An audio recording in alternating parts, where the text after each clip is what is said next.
Bonjour, installez-vous confortablement. Et bienvenue dans l'instant écrit, le moment où les histoires se racontent. Prenez une pause, respirez, et laissez l'instant écrit vous emporter. L'affaire du bal de la Victoire. Que mon excellent ami Hercule Poirot, autrefois chef de la sûreté belge, se soit un jour trouvé associé à la mystérieuse affaire de Staël avait été le fruit du plus parfait hasard. La virtuosité dont il avait cependant fait preuve lui avait apporté la notoriété et l'avait du même coup incité à se consacrer à la résolution des plus épineuses énigmes criminelles. Blessé quant à moi dans la Somme et réformé pour invalidité, j'avais fini par élire domicile à Londres avec lui. Mettant en avant mon expérience sans égale de la plupart des affaires soumises à son jugement, d'aucuns me suggérèrent dès lors de choisir certaines des plus intéressantes et d'en rédiger une manière de compte-rendu. Dans cette entreprise, j'estime ne pouvoir mieux faire que de commencer par l'étrange imbroglio qui éveilla un intérêt si général à l'époque. Je veux parler de l'affaire du bal de la Victoire. Bien qu'elle ne constitue peut-être pas une démonstration aussi complète des méthodes très personnelles de Poirot que certaines des affaires les plus obscures qu'il eut à connaître, ses aspects sensationnels, les personnalités éminentes qui y furent impliquées et l'énorme publicité que lui donna la presse en ont fait une cause célèbre, et je suis depuis longtemps d'avis qu'il est naturel que le rôle joué par Poirot dans sa solution soit révélé au monde entier. C'était une belle matinée de printemps, et nous étions installés dans l'appartement de Poirot. Plus propre et soigné que jamais, sa tête en forme d'œuf penchée sur le côté, notre ami était en train d'appliquer délicatement une nouvelle pommade sur ses moustaches. L'une des caractéristiques de Poirot était une indubitable vanité, par ailleurs inoffensive et qui s'accordait on ne peut mieux avec son amour de l'ordre et de la méthode en général. Le Daily Newsmonger que j'étais en train de lire avait glissé au sol et j'étais perdu dans mes pensées. Quand la voix de Poirot me rappela à la réalité. À quoi réfléchissez-vous donc si profondément, mon ami? À dire vrai, répondis-je. Je m'interrogeais sur cette incompréhensible affaire du bal de la Victoire. Les journaux ne parlent que de ça, ajoutai-je en ramassant la première page et en la tapotant du doigt. Oui. Et plus on lit ce qu'ils en disent, plus toute l'histoire est enveloppée de mystères. Je me laissais entraîner par mon sujet, qui a tué Lord Cronshaw. La mort de Coco Courtenay, le même soir, était-elle une simple coïncidence? S'agissait-il d'un accident? Ou bien a-t-elle délibérément pris une overdose de cocaïne? Je m'interrompis, puis ajoutai d'un ton dramatique, voilà les questions que je me pose. Poirot, ce qui ne fut pas sans me contrarier quelque peu, ne releva pas aussitôt. Occupé à scruter l'image que lui renvoyait son miroir, il se contenta de murmurer. Décidément, cette nouvelle pommade, c'est une merveille pour les moustaches. Surprenant cependant mon regard, il s'empressa d'ajouter. Et, ces questions, comment y répondez-vous? Mais avant que j'aie eu le temps d'ouvrir la bouche, la porte s'ouvrit, et notre logeuse annonça l'inspecteur Japp. L'homme de Scotland Yard était un de nos vieux amis, et nous l'accueillîmes avec chaleur. Ah! Mon bon Japp, s'écria Poirot. Et qu'est-ce donc qui vous amène? Eh bien, monsieur Poirot, dit Japp en s'asseyant et en m'adressant un signe de tête, je suis sur une affaire qui me paraît tout à fait dans vos cordes, et je suis passé pour savoir s'il vous plairait d'y mettre votre grain de sel. Bien qu'il déplorât sa lamentable absence de méthode, Poirot avait une bonne opinion des capacités de Japp, mais je considérais pour ma part que le plus grand talent du policier résidait dans son art subtil de demander des faveurs en feignant de les accorder. Il s'agit du bal de la Victoire, déclara Japp d'un ton persuasif. Allons, je suis sûr que vous aimeriez y fourrer votre nez. Poirot m'adressa un sourire. Mon ami Hastings, en tout cas, en serait enchanté. Il était en train de disserter sur le sujet, n'est-ce pas, mon cher? Si tel est le cas, monsieur, reprit Japp en me toisant avec condescendance, vous y participerez aussi. Je puis vous dire que c'est une chose dont on peut se vanter que de connaître de près une affaire comme celle-ci. Bon, venons au fait. Vous connaissez les principales caractéristiques du drame, je suppose, monsieur Poirot?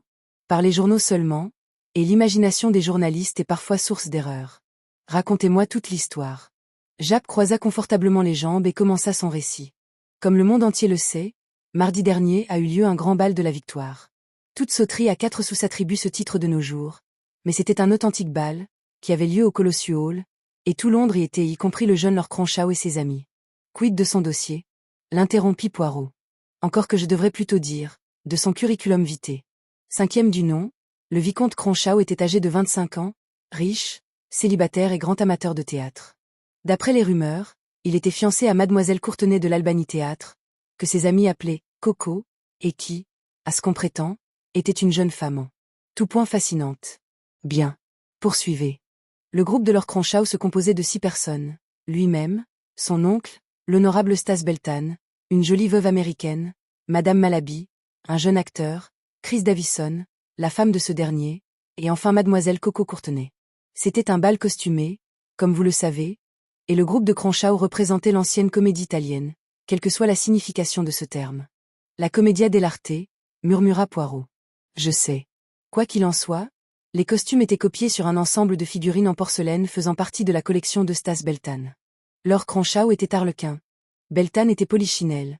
Madame Malaby l'accompagnait en Pulcinella. Les Davison étaient Pierrot et Pierrette.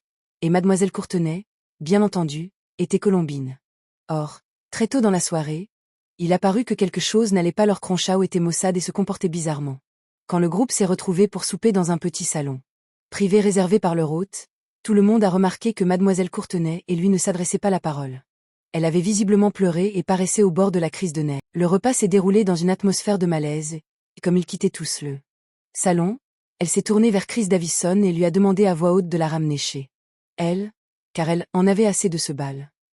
Le jeune acteur a hésité, a lancé un regard alors Cranshaw et les a finalement attirés tous les deux dans le petit salon. Mais tous ses efforts pour assurer une réconciliation ont été sans effet. En conséquence de quoi il a fait appeler un taxi et a escorté mademoiselle Courtenay, à présent en larmes, jusqu'à son appartement. Bien que visiblement bouleversée, elle ne s'est pas confiée à lui, se contentant de réitérer à de nombreuses reprises qu'elle allait le faire regretter à ce vieux cronche. C'est là le seul indice à notre disposition de ce que sa mort pourrait ne pas avoir été accidentelle. Et c'est une bien maigre base de départ. Le temps que Davison réussisse à la calmer un peu, il était trop tard pour retourner au Colossus Hall, et Davison est directement rentré à son appartement de Chelsea, où sa femme est arrivée peu de temps après, lui apportant la nouvelle de la terrible tragédie qui s'était produite après son départ. Lord Cranshaw, semble-t-il, était devenu de plus en plus maussade au fil des heures. Il se tenait à l'écart de ses invités, lesquels l'avaient à peine vu pendant le reste de la soirée. C'est vers 1h30, juste avant le grand cotillon au cours duquel tout le monde devait se démasquer, que le capitaine Digby, un de ses camarades officiers, qui connaissait son déguisement, l'a remarqué, debout dans une loge d'où il contemplait fixement la scène. « Hola, Cronch, a-t-il lancé. Descends te mêler à nous. Que as-tu à broyer du noir là-haut comme une vieille? Chouette, viens nous rejoindre, on va jouer un bon vieux ragtime. » D'accord, a répondu Cranshaw. Attends-moi, sinon je ne pourrai jamais te retrouver dans la foule. Il a tourné les talons et quitté la loge sur ces mots. Le capitaine Digby, Madame Davison à ses côtés, l'a attendu. Les minutes ont passé, mais Lord Cranshaw n'apparaissait pas. Finalement, Digby s'est impatienté. Est-ce que cet énergumène croit que nous allons l'attendre toute la nuit? S'est-il exclamé. À ce moment, Madame Malaby les a rejoints, et ils lui ont expliqué la situation. Dites donc, s'est écriée la jolie veuve avec vivacité, c'est un véritable ours mâle. Léché, ce soir. Allons tout de suite le dénicher. Les recherches ont commencé, mais sans succès, jusqu'au moment où l'idée est venue à Madame Malaby qu'on pourrait le trouver dans la pièce où ils avaient soupé 1 heure plus tôt. Ils se sont frayés un chemin jusqu'au salon particulier. Quel spectacle les y attendait? Arlequin était là, effectivement, mais étendu à terre, un couteau en plein cœur. Japp s'interrompit, et Poirot hocha la tête avant de décréter avec la délectation d'un goûteur de grand cru. Une belle affaire. Et il n'y avait aucun indice concernant la personne qui avait perpétré ce forfait. Mais d'ailleurs comment y en aurait-il eu? Bref, continua l'inspecteur, vous connaissez la suite. La tragédie était double. Le lendemain, il y avait des gros titres dans tous les journaux, et une brève déclaration, expliquant que mademoiselle Courtenay, la comédienne en vogue, avait été découverte morte dans son lit et que sa mort était due à une overdose de cocaïne. Mais était-ce un accident ou un suicide? Sa femme de chambre, qu'on a appelée à témoigner, a reconnu que mademoiselle Courtenay était une consommatrice invétérée de cette drogue, et on a conclu à une mort accidentelle. Néanmoins, nous ne pouvons exclure la possibilité d'un suicide. Sa mort est particulièrement regrettable puisqu'elle nous laisse sans aucun indice quant à la cause de la querelle de la nuit précédente. À propos, une petite boîte d'émail a été trouvée sur le mort. Elle portait l'inscription Coco en diamant et était à moitié pleine de cocaïne. Elle a été identifiée par la femme de chambre de mademoiselle Courtenay comme appartenant à sa maîtresse, qui la portait presque toujours sur elle, étant donné qu'elle contenait sa provision de la drogue dont elle devenait de plus en plus esclave. Lord Cranshaw lui-même s'adonnait-il à cette drogue? Loin de là. Il avait une opinion extrêmement stricte à ce sujet. Poirot acquiesça pensivement. Mais puisque la boîte était en sa possession, Il savait que mademoiselle Courtenay en prenait. Suggestif. Ça, n'est-ce pas, mon cher Japp? Ah, dit Japp d'un air vague. Je souris. Bon, reprit-il, voilà l'affaire. Qu'en pensez-vous? Vous n'avez pas trouvé le moindre indice dont les journaux n'auraient pas parlé? Si, il y avait ceci. Japp sortit un objet de sa poche et le tendit à Poirot. C'était un petit pompon de soie vert. Émeraude, auquel étaient accrochés quelques brins irréguliers, comme s'il avait été violemment arraché. Nous l'avons trouvé dans la main du mort, qui était crispé dessus, expliqua l'inspecteur. Poirot le lui rendit sans aucun commentaire et demanda. Lord Cronshaw avait-il des ennemis? Personne ne lui en connaissait. Et tout tendrait même à prouver que c'était un jeune homme universellement apprécié, qui tire bénéfice de sa mort. Son oncle, l'honorable Stas Beltane, hérite du titre et de ses biens. Il y a un ou deux faits suspects en sa défaveur. Plusieurs personnes déclarent avoir entendu une violente altercation dans le petit salon où il soupait, et que Stas Beltane était l'un des protagonistes. Voyez-vous, le couteau qui a été pris sur la table cadrerait avec un meurtre commis dans le feu d'une querelle. Que dit monsieur Beltane sur ce point? Il déclare que l'un des serveurs était pris de boisson, et qu'il lui passait un savon. Il dit aussi qu'il était plus près de 1 heure que de la demie. Voyez-vous, le témoignage du capitaine. Dit Bifix leur assez précisément. 10 minutes à peine se sont écoulées entre le moment où il a parlé à Cronshaw et la découverte du corps. De toute façon je suppose que monsieur Beltane, en polichinelle, portait une bosse et une fraise. Je ne connais pas les détails exacts des costumes, dit Japp en regardant Poirot avec curiosité. Et de toute manière, je ne vois pas bien quel rapport cela peut avoir. Non. Il y avait une nuance de moquerie dans le sourire de Poirot. Il continua tranquillement, les yeux brillants de cette lueur verte que j'avais si bien appris à reconnaître. Il y avait un rideau dans ce petit salon, n'est-ce pas? Oui, mais avec, derrière, un espace suffisant pour dissimuler un homme? Oui, en fait, il y a un petit renfoncement, mais comment avez-vous pu le savoir? Vous n'êtes pas allé sur les lieux, n'est-ce pas, monsieur Poirot? Non, mon ami, c'est mon cerveau qui m'a fourni le rideau. Sans lui, le drame n'est pas raisonnable. Et l'on doit toujours être raisonnable. Mais dites-moi, n'ont-ils pas envoyé chercher un médecin? Immédiatement, bien entendu. Mais il n'y avait plus rien à faire. La mort a dû être instantanée. Poirot acquiesça d'un air impatient. Oui, oui, je comprends. Mais ce médecin, il a témoigné à l'enquête? Oui. N'a-t-il pas parlé de symptômes inhabituels? N'y avait-il rien dans l'apparence du corps qui les frappait comme étant anormal? Japp scruta attentivement les traits du petit homme. Si, monsieur Poirot. Je ne sais pas où vous voulez en venir, mais il a en effet mentionné qu'il y avait une tension, une raideur dans les membres qu'il était bien incapable de s'expliquer. Ah, dit Poirot. Ah, mon Dieu. Japp, cela donne à penser, n'est-ce pas? Je vis que cela n'avait certainement pas donné à penser à Japp. Si vous songez au poison, monsieur, qui diable irait empoisonner d'abord un homme pour ensuite le poignarder? En vérité, ce serait ridicule, convint placidement Poirot. Et maintenant, y a-t-il quelque chose que vous vouliez voir, monsieur? Si vous désirez. Examinez la pièce où le corps a été découvert. Poirot fit un geste de la main. Pas le moins du monde. Vous m'avez fourni le seul renseignement qui m'intéresse. L'opinion de Lord Cronshaw au sujet de la consommation de drogue. Alors vous ne voulez rien voir? Juste une chose. Laquelle? Le groupe de figurines en porcelaine qui a servi de modèle au costume. Japp ouvrit de grands yeux. Eh bien, vous êtes décidément un drôle de type. Vous pourriez arranger cela pour moi? Venez avec moi à Berkeley Square maintenant, si vous voulez. Monsieur Beltane, ou aime-le.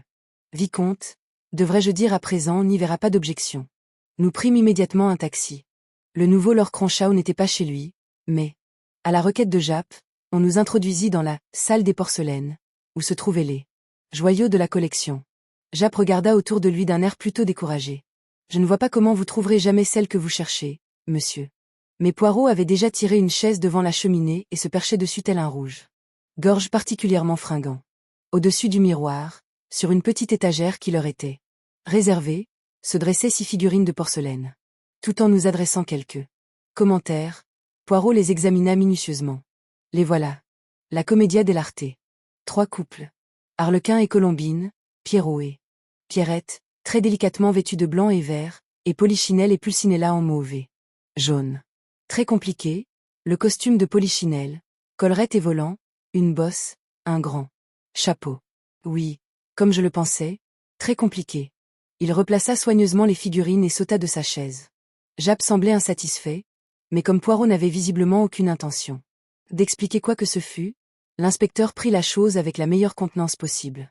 Comme nous nous préparions à partir, le maître de maison arriva, et Japp se livra aux présentations nécessaires. Le 6e vicomte Cronshaw était un homme d'environ 50 ans, aux manières onctueuses et au beau visage de débauché. Un roué au comportement alangui de poseur. Je me pris pour lui d'une aversion immédiate. Nous accueillant d'assez bonne grâce, il déclara avoir entendu dire le plus grand bien de l'habileté de Poirot et se plaça à notre disposition de toutes les manières possibles. La police fait tout ce qu'elle peut, je le sais, dit Poirot. Mais je crains fort que le mystère de la mort de mon neveu ne soit jamais éclairci. Toute l'affaire semble mystérieuse au possible. Poirot l'observait attentivement. Votre neveu n'avait aucun ennemi, à votre connaissance? Pas un seul. J'en suis certain. Il marqua une pause, puis reprit, émoticône sourire. S'il est des questions que vous souhaiteriez me poser, une seule. Le ton de Poirot était grave, émoticône sourire. Les costumes, ils ont été reproduits. Exactement d'après vos figurines, jusqu'au plus infime détail. Merci, milord. C'est tout ce dont je voulais m'assurer. Je vous souhaite le bonjour. Et maintenant, sans qui Japp tandis que nous remontions la rue d'un pas pressé. Je dois faire mon rapport au yard, vous savez. Bien. Je ne vais pas vous retenir. Il me reste une autre petite question à régler, et ensuite, oui, l'affaire sera résolue. Quoi? Vous ne parlez pas sérieusement. Vous savez qui a tué Lord Cronshaw? Parfaitement. Qui était-ce? Eustace Beltane? Ah. Mon ami, vous connaissez mon insigne faiblesse. Je répugne toujours à communiquer avant la dernière minute les fils que je tiens en main. Mais ne craignez rien. Je révélerai tout le moment venu.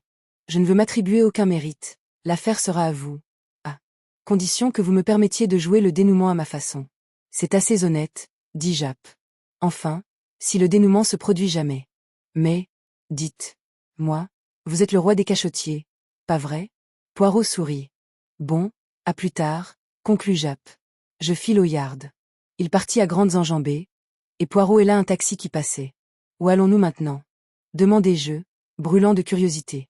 À Chelsea, voir les Davison. Il donna l'adresse au chauffeur. Que pensez-vous du nouveau Lord Cronshaw? Demandez. Quel est l'avis de mon excellent ami Hastings? Je me méfie instinctivement de lui. Vous croyez qu'il est le méchant oncle des contes pour enfants, hein? Pas vous? Moi? Je trouve qu'il s'est montré fort aimable à notre endroit, répondit évasivement Poirot. Parce qu'il a ses raisons. Poirot me regarda, secoua tristement la tête et murmura quelque chose qui ressemblait à aucune méthode. Les Davison habitaient au 3e étage d'un hôtel particulier divisé en appartements. Monsieur Davison était sorti, nous indiqua Théon, mais Madame Davison se trouvait chez elle. Nous fûmes introduits dans une longue pièce basse de plafond, aux tentures orientales criardes. L'atmosphère, renfermée et oppressante, dégageait un suffocant parfum d'encens. Madame Davison vint presque immédiatement à notre rencontre. C'était une petite créature. Blonde dont la fragilité aurait semblé pathétique et attendrissante sans la lueur de ruse. Calculatrice qui apparaissait dans ses yeux d'un bleu clair. Poirot expliqua notre rôle dans l'affaire, et elle secoua tristement la tête. Pauvre Cronche, et pauvre Coco, aussi. Nous avions tous les deux beaucoup d'affection pour elle, et sa mort nous a causé un terrible chagrin. Que voulez-vous me demander? Dois-je vraiment vous décrire à nouveau toute cette affreuse soirée? Oh, madame, loin de moi, croyez-moi, l'idée de vous tourmenter inutilement. De fait, l'inspecteur Japp m'a appris tout ce qui m'était nécessaire. Je souhaite seulement voir le costume que vous portiez au bal cette nuit-là. La dame parut quelque peu surprise, et Poirot continua suavement. Comprenez, madame, que je travaille selon le système en vigueur dans mon pays. Là, bas, nous procédons toujours à une reconstitution du crime. Il n'est pas exclu que j'envisage même une véritable représentation, et dans ce cas, voyez-vous, les costumes seraient importants. Madame Davison semblait encore un peu sceptique. J'ai entendu parler des reconstitutions criminelles, cela va de soi, s'étonna-t-elle. J'ignorais toutefois que vous attachiez tant d'importance aux détails. Mais je vais chercher la robe. Elle quitta la pièce et revint bientôt avec un délicat ensemble de satin blanc et vert. Poirot le lui prit et l'examina, puis le lui rendit avec une courbette. Merci, madame. Je constate que vous avez eu l'infortune de perdre l'un de vos pompons verts, celui qui était là sur l'épaule.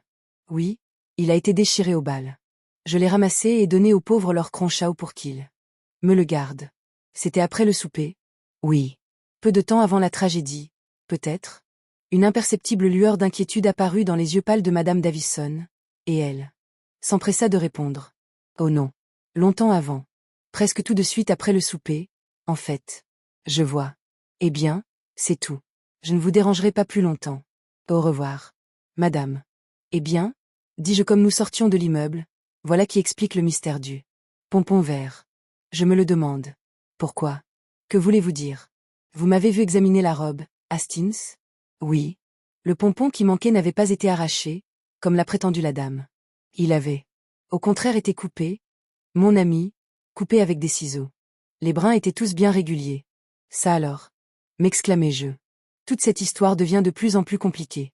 Au contraire, répondit placidement Poirot, elle n'en devient que plus limpide. Poirot, m'écriai-je, je finirai un jour par vous assassiner. Votre habitude de tout trouver limpide est horripilante au dernier degré. Mais quand je passe devant vous aux explications, n'est-ce pas toujours de la plus extrême limpidité? Si. Et c'est ce qu'il y a de plus contrariant. Je me dis alors que j'aurais pu trouver moi même la solution du problème. Et c'est le cas, Hastings, c'est le cas. Si seulement vous vouliez bien prendre la peine de mettre vos idées en ordre. Sans méthode. Oui, oui, m'empressai-je de répliquer, car je ne connaissais que trop l'éloquence de Poirot lorsqu'il se lançait sur son thème favori. Dites-moi, qu'allons-nous faire maintenant?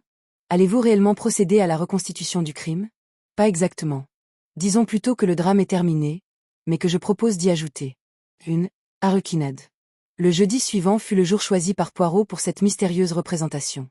Les préparatifs m'intriguèrent grandement. Un écran blanc fut dressé à une extrémité de la pièce, flanqué des deux côtés par de lourds rideaux. Un homme porteur de matériel d'éclairage arriva ensuite, et finalement un groupe de professionnels du théâtre, qui disparurent dans la chambre à coucher de Poirot, temporairement transformée en loge d'acteurs. Peu avant 20 heures, Japp arriva, d'une humeur fort peu joviale. J'en déduisis que le détective officiel n'approuvait pas vraiment le plan de Poirot. Un peu mélodramatique, comme toutes ses idées, grommela-t-il.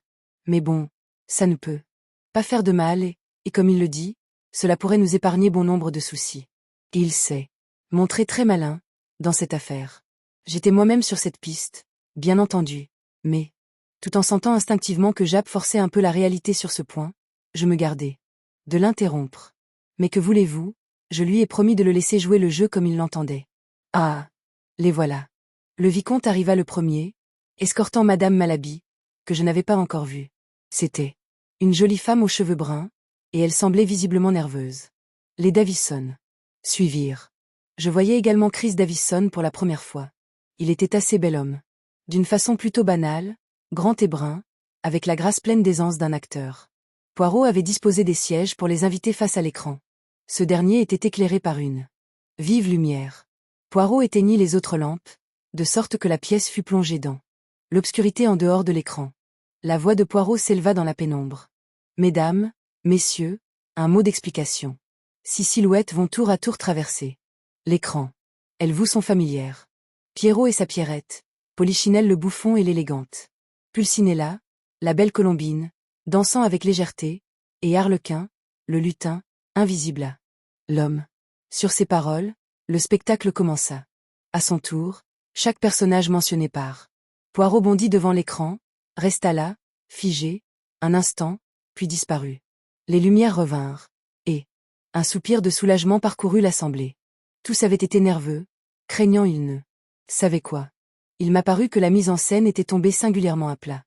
Si le criminel était parmi nous, et si Poirot s'était attendu à le voir s'effondrer à la simple vue d'un personnage familier, le dispositif avait lamentablement échoué, comme c'était pratiquement fatal. Poirot, cependant, ne paraissait pas le moins du monde décontenancé. Il s'avança, rayonnant. Et maintenant, mesdames et messieurs, auriez-vous l'obligeance de me dire, un par un, ce que nous venons de voir? Voulez-vous commencer, milord? L'homme du monde paraissait plutôt perplexe. Je crains de ne pas comprendre. Dites-moi simplement ce que nous avons vu.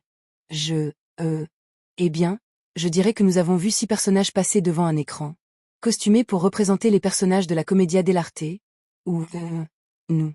Même, l'autre soir.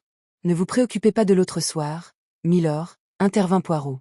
La première partie de votre discours était ce que je voulais entendre. Madame, vous êtes d'accord avec Lord Cronshaw? Il s'était, en prononçant ces mots, tournée vers Madame Malaby. Oui, bien sûr. Vous convenez que vous avez vu 6 personnages représentant la comédie italienne? Mais certainement. Monsieur Davison? Vous aussi? Oui. Madame? Oui. Hastings? Japp? Oui. Vous êtes tous d'accord? Il nous regarda tour à tour, son visage devint plutôt pâle, et ses yeux étaient aussi verts que ceux d'un chat. Et pourtant, vous vous trompez tous. Vos yeux vous ont menti, comme ils vous ont menti le soir du bal de la victoire. Voir les choses de ses propres yeux, comme on dit, n'est pas toujours voir la vérité. On doit voir avec les yeux de l'esprit, on doit utiliser ces petites cellules grises. Sachez donc que ce soir, tout comme le soir du bal de la victoire, vous avez vu, non pas 6 personnages, mais 5. Regardez. Les lumières s'éteignirent à nouveau. Un personnage bondit devant l'écran. Pierrot. Qui est-ce? Demanda Poirot. Est-ce Pierrot? Oui, s'écria l'assistance. Regardez encore. D'un mouvement rapide, l'homme se défit de son costume flottant de Pierrot. Là, sous les feux de la rampe, se tenait Arlequin aux couleurs éclatantes. Au même instant, il y eut un cri, et une chaise renversée. Soyez maudits. Glapit la voix de Davison. Soyez mis. Comment avez-vous deviné? Puis vint le cliquetis des menottes, et la voix calme et officielle de Japp annonça. Je vous arrête, Christopher Davison. Vous êtes accusé d'avoir assassiné le vicomte Cronshaw. Tout ce que vous direz pourra être retenu contre vous. C'était un quart d'heure plus tard. Un petit souper raffiné avait fait son apparition. Et Poirot, rayonnant de toute sa personne, dispensait son hospitalité et répondait à nos questions empressées. Tout était très simple. Les circonstances dans lesquelles le pompon vert a été retrouvé suggéraient immédiatement qu'il avait été arraché au costume du meurtrier. J'écartai Pierrette de mes préoccupations, du fait qu'une force considérable est nécessaire pour enfoncer un couteau de table dans le corps de quelqu'un, et décider que Pierrot était le criminel. Mais Pierrot avait quitté le bal près de 2 heures avant que le meurtre soit commis. Il devait donc être revenu plus tard au bal pour tuer leur Cronshaw. Ou, eh bien, il devait l'avoir tué avant de partir. Était-ce impossible? Qui avait vu leur Cronshaw après le souper ce soir-là? Uniquement Madame Davison, dont la déclaration, je le soupçonnais, était une invention délibérée visant à justifier le pompon manquant qu'elle avait, bien entendu, coupé sur son propre costume pour remplacer celui qui manquait au costume de son mari.